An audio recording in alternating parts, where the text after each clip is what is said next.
It's time for the 1430 Connection on 1430 WNAV and 99.9 FM, spotlighting news, newsmakers, and important community issues. Now, with this week's edition of the 1430 Connection, here is WNAV news anchor Donna Cole. Welcome to the 1430 Connection. I'm Donna Cole. In the studio with me is Jack Broderick. He's president of the Kent Island Heritage Society. Thank you, Jack, for joining me today. Well, thank you very much, Donna. The mission of the Kent Island Heritage Society, it was founded in 1975, yes? Right. The purpose, discovering, identifying, and restoring and preserving the heritage of Kent Island. And that's what you all do, yeah? That is what we do. How did you get started with it? My wife and I and our kids have been on Kent Island for almost 45 years. And I grew up in Anne Arundel here up in the Pasadena area. Loved history, always went to Loyola College, have a degree in history. And I did a paper on John Smith and his early explorations of the Bay as part of my college work. Always had a fascination for our Bay history. Always wanted to live on Kent Island, which we did. We live on Cox's Creek, small home, close to the water in the woods over there. And the more I looked at Kent Island history myself, the more I just became enamored with it. I worked for the federal government, was not able to get involved in the Heritage Society until after I retired in the early O's. But, geez, once I got involved, I just got involved, you know. Full on. And so, yeah. It's good. I've been the president for about the last 10 years. We have a wonderful board, great people. So the history of Kent Island is actually the history of Maryland, and it's actually the history of the United States. It is. Tell me how Kent Island started. Well, you know, it's actually even a little before the history of Maryland. You know, Kent Island actually started as a satellite settlement out of Jamestown, 1631. Young, energetic official in Jamestown, a guy by the name of William Claiborne, had established himself in Jamestown as a really kind of influential and very effective leader. He was an adventurer. He saw that there was opportunity in trading with the Native Americans up and down the bay. And in Jamestown, they had had some real difficulty with Native Americans, very strong groups down there, and they did not necessarily like the white guys from Europe coming over onto their land. And it was pretty hostile. Claiborne helped defend the colony, and he kind of gained a good reputation. But he liked the idea of trading with the Native Americans because they had goods that he knew were in demand in Europe. So the further up he came in the bay, the more he saw training opportunities. He actually went all the way up initially to the mouth of the Susquehanna, Palmer Island, but the Native Americans up there, Susquehannocks, were a little more difficult to deal with. And he didn't necessarily like the location. He loved Kent Island. He said the natives were basically friendly. The island was rich, and it reminded him of his homeland back in England, the county of Kent.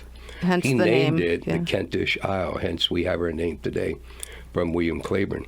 He was really successful, and I'll just say very quickly, he hit the ground running. He knew what he was doing. He had experience in Jamestown. He brought in indentured servants, craftsmen, some of whom came from Jamestown, some of whom came from England. And slaves. And slaves. He brought up about a half a dozen African Americans from 2 plantations that he had established in the Jamestown area. Again, he was a fast mover, hard worker.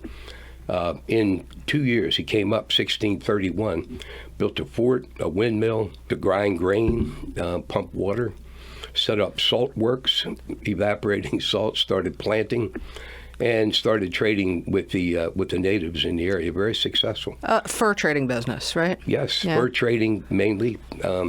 They also actually grew corn and shipped corn down to Jamestown, and also tobacco. But his main trade item, believe it or not, was beavers and beaver pelts. When you look around today on the island, we don't have too many beavers, but there were a lot up and down the eastern shore then. And beaver fur makes wonderful felt, great hats, and that was in big demand. So along comes Mr. Claiborne. However, in addition to the Native Americans, was a family named Calvert. They liked what they saw also in Jamestown, and they had negotiations going on. Lord Baltimore, he was actually granted a charter to set up a free religious state above the Potomac River in what was then part of Virginia.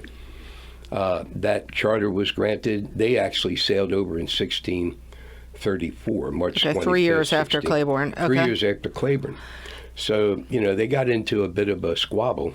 In fact, Claiborne was adamant about defending his rights. The first naval battle between Europeans in the New World was fought here in the Chesapeake Bay between Kent Island and Maryland.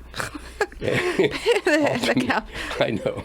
Ultimately, Maryland won. Right. So this was the capital of the state was at that time St. Mary's, right? They landed, yes, Yeah. on St. Clement's Island and then set up the capital in what became St. Mary's. And the Calvert family said, Mr. Claiborne, this is our territory. This is not your territory. That's right. This ain't happening, so you're out of here. All right, we're going to take a quick break. Okay. We'll be right back on the 1430 Connection.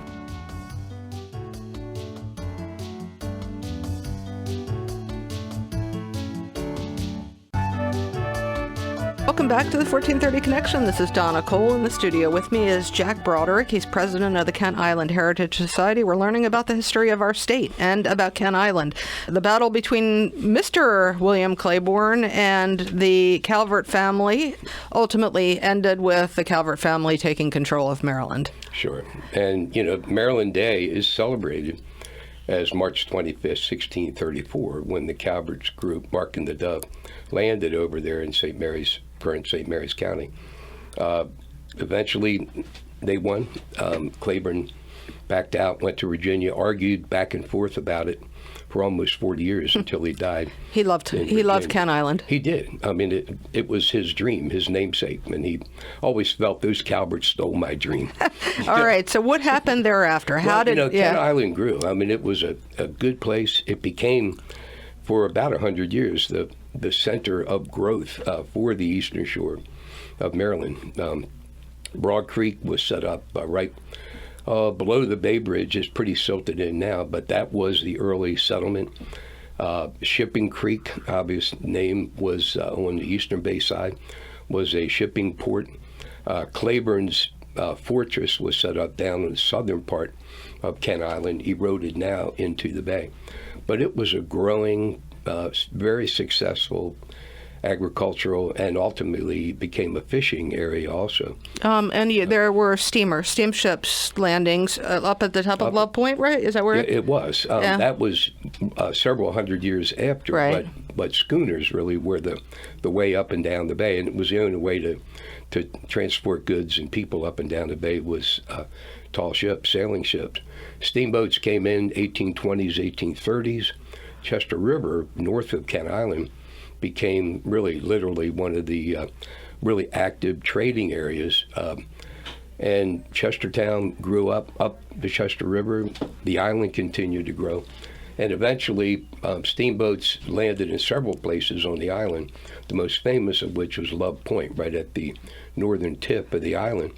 And then when railroads began to be steamships went out. Built, there was a great way of people moving, which in many respects rivals how long it takes today to go from Baltimore to the ocean on a summer weekend. And what the links were steamship from Baltimore, passenger ferry to Love Point. The railroad went all the way to Love Point, and they were timed to get off the boat, got on the train, loaded up, and then went across the island and the eastern shore to Lewis, Delaware, or to Rehoboth or Ocean City. What a pretty trip. It was great. I mean, can you imagine? I wish we had something like that today. It would be pretty cool. Railroads continued for about 50 years, late like 1898. Late 1800s until 1950. Along comes the automobile and the Chesapeake Bay Bridge. Initially, what happened, the car ferry went in between Annapolis and Mattapique, Sandy Point, Annapolis in 1933. So then it was the option you could drive, take your car over there, and then drive, and that kind of diminished the passenger need for the trains. And Wouldn't that be great, though? Wouldn't that car ferry be great? Well, and you still have Mattapique, and you still have Sandy Point, right? As an excursion, it wouldn't help with Bay Bridge capacity because it takes too long and costs too much. However, it'd be a great trip. Right. If you Who doesn't like getting on a ferry? That's right. Yeah. Yeah, transportation changed. And of course, ironically, the last load on the freight train coming to Kent Island carried Bay Bridge building materials.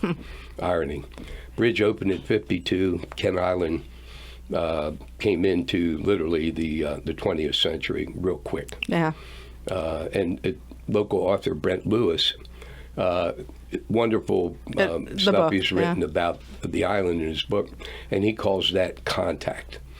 And it really was. It was like a older cultural society meeting the modern world. It was very sudden, and Island didn't cope with it. The county didn't cope with it very well. So there was a lot of overbuilding. Even today, we have the same situation, right? Challenges, yeah. We really do. And I'm told that when the bridge was built in 52 and 48 to 52, that Maryland could not get bonding authority in New York for more than a 2-lane bridge.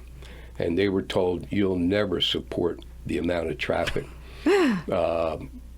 greater than 2 lanes. So that's all the bonding you can get. Well, they had the first backup on the Bay Bridge 1 month after there was, so much for visionaries, right? Yeah, right. Yeah, it was interesting. They had a westbound bridge closed for the current project. Yes, I'm well aware. And so I was on the eastbound bridge going westbound, and I'm thinking to myself, the last time I did this was in the 1970s, and a hair-raising Early experience. 70s, yep. Yeah, It was. And I'm aging my stuff. All right, let's take another quick break. We'll be right back on the 1430 Connection.